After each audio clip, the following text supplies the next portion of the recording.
The turkey was ready. The table was set. Every chair, polished, waiting. I had spent 3 days preparing. Candles, wine, dishes passed down from my grandmother. And then, silence. No knock, no ring, not even a text. I checked my phone, again, nothing. My stomach dropped, but I forced myself to sit at the head of the table, fork in hand, pretending it wasn't happening.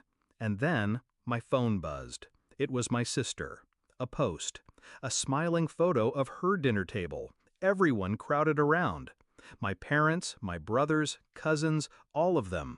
Captioned, "Our whole close-knit family chose my dinner." Not one of them had even bothered to call.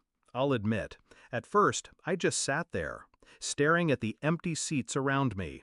My chest ached, but my face stayed calm.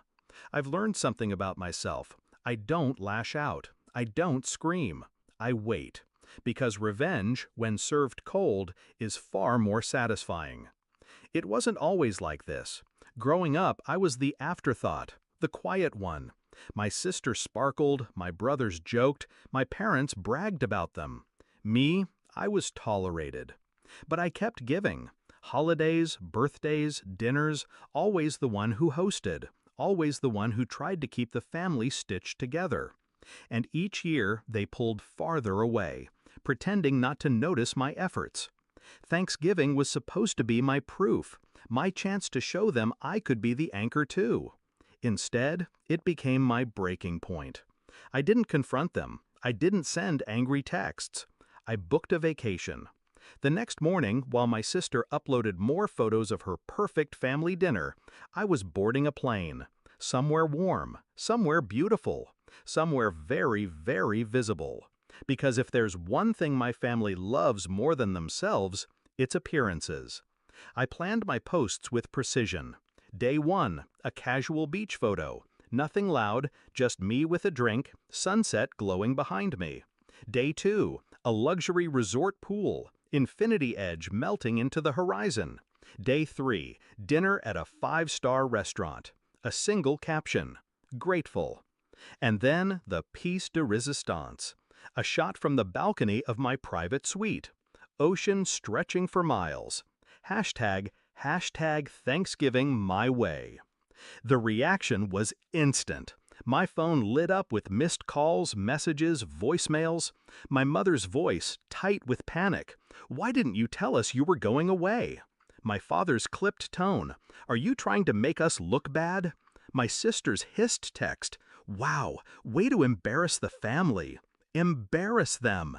That was the word. Not hurt them, not disappoint them. Embarrass.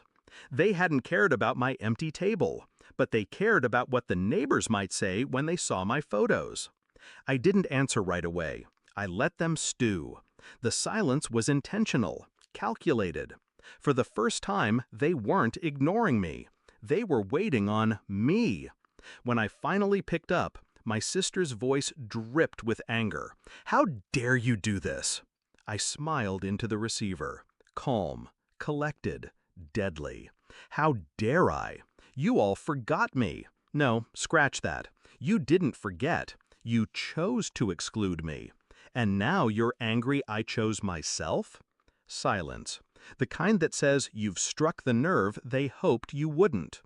The truth is, my family thrives on control. They like me small, dependent, overlooked. They like to remind me of my place at the edge of the table. But that vacation wasn't just a getaway. It was my declaration. My way of saying, I don't need you. Not your dinners, not your validation, not your approval.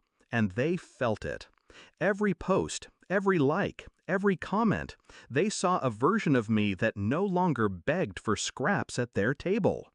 When I returned, I hosted again. A smaller dinner. Friends, colleagues, neighbors.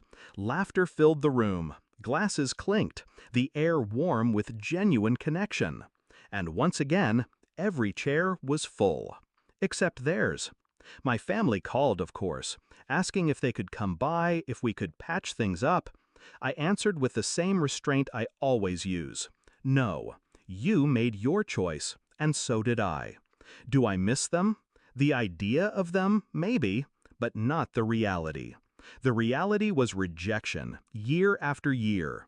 The reality was silence at my table while they smiled at someone else's. So, I built a new table, one where I'm not an afterthought. And the irony? Now they want a seat.